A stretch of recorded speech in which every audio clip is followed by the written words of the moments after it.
Hi అండి, తెలుగింటి అత్తగోడల రుచులకు స్వాగతం అండి. మీరందరూ బాగున్నారా? మేము బాగున్నామండి. మీరందరూ బాగోవాలని కోరుకుంటున్నాను.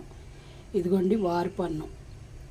ఇది మెత్తళ్ళు, ఎండి నెత్తళ్ళు అంటారు కదా, ఎండి నెత్తళ్ళు మామిడికాయ చెట్టును మామిడికాయ ఉంటే కోసి వండే ఇగురు అనమాట. అలాగే కొంచెం పెరుగు తోడు పెట్టుకున్నాం, పచ్చడి. ఇంకొకటి ఏంటంటే ఇంపార్టెంట్గా మొక్కజొన్న పొత్తుల సీజన్ కదండి. ఈ సీజనల్గా దొరికినప్పుడు ఏ ఫుడ్ దొరికినా తింటూ ఉండాలి. అదిగోండి కుక్కర్ పెట్టాను. మొక్కజొన్న పొత్తులు పెద్ద పెద్ద పొత్తులండి. ఆ చక్కగా ముక్కలు కోసేసి కొద్దిగా ఉప్పేసి కుక్కర్లో పెట్టాను. ఒక 4 విజిల్ వస్తే మెత్తగా ఉడికిపోతే చక్కగా ఉంటాయి, బాగుంటాయి కదా.